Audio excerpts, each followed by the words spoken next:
तो दोस्तों आज फ्रांस की तरफ से भारत को एक बहुत ही बड़ा तोहफा दिया गया है और जिस चीज का तोहफा फ्रांस की तरफ से भारत को दिया गया है, इस तोहफे का इंतजार भारत पिछले लंबे समय से कर रहा था। आप सभी के याद ही होगा, अब से कुछ ही दिनों पहले भारत और फ्रांस के बीच 26 रफाल मरीन फाइटर जेट की डील को साइन किया गया था। इस डील को जब भारत की तरफ से साइन किया गया था, उस समय उम्मीद इस बात की जा रही थी कि इस डील में सीधे ही फ्रांस से रफाल मरीन फाइटर जेट आएंगे और इनका इस्तेमाल हमारी नौसेना करना शुरू कर देगी। लेकिन अब बताया ये जा रहा है कि जिस समय 26 रफाल मरीन फाइटर जेट की डील को साइन किया जा रहा था, उस समय भारत और फ्रांस के बीच कई और एग्रीमेंट को भी साइन किया गया था, जिसके तहत अब फ्रांस की तरफ से भारत को रफाल फाइटर जेट की टीओटी दी जाएगी। यानी कि अब हम काफी आसानी से अपने रफाल मरीन फाइटर जेट के अंदर अपने स्वदेशी हथियारों का इस्तेमाल कर सकेंगे और आगे चलकर भारत की तरफ से जो लंबी दूरी के स्टैंड ऑफ वेपन बनाकर तैयार किए जाएंगे, उनको भी हम काफी आसानी से अपने रफाल फाइटर जेट के अंदर लगा सकेंगे।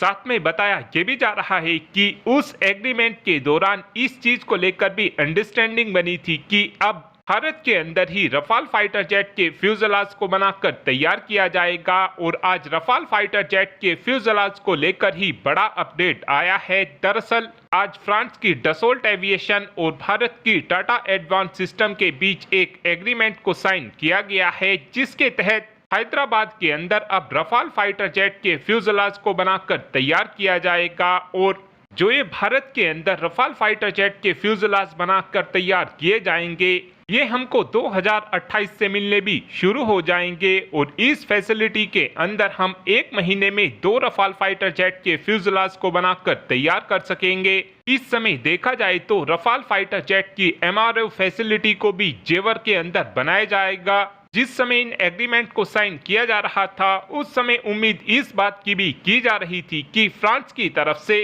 भारत को इस बात की भी परमिशन दे दी जाएगी कि हम रफाल फाइटर जेट के अंदर स्वदेशी उत्तम रेडार को लगा सकेंगे। लेकिन उस नेगोशिएशन के दौरान ये परमिशन तो भारत को नहीं मिल पाई है। लेकिन आने वाले समय में अगर भारत की तरफ से एमआरएफए डील में रफाल फाइटर जेट को खरीदा जाता है, तो उस कंडीशन में हमको ये चीज डेफिनेटली देखने को मिल सकती है कि फ्रांस की तरफ से रफाल फाइटर जेट के अंदर स्वदेशी उत्तम रेडार को लगाने की भी परमिशन भारत को दे दी जाए। फ्रांस की तरफ से रफाल फाइटर जेट के फ्यूजलाज को भारत के अंदर बनाने का फैसला इसलिए भी लिया जा रहा है क्योंकि फ्रांस के पास धनाधन रफाल फाइटर जेट के ऑर्डर आते जा रहे हैं और इसी फैसिलिटी का इस्तेमाल करते हुए आगे चलकर हम फ्रांस को रफाल फाइटर जेट के फ्यूजलाज का भी एक्सपोर्ट कर सकेंगे। और अगर एमआरएफए डील में रफाल फाइटर जेट के अंदर हमको स्वदेशी रेडार लगाने की परमिशन मिल जाती है, तो उस कंडीशन में रफाल फाइटर जेट का कंट्रोल भारत के हाथों में होगा और फिर फ्यूचर में हम रफाल फाइटर जेट के अंदर अपने हर प्रकार के स्वदेशी हथियारों का इस्तेमाल कर सकेंगे।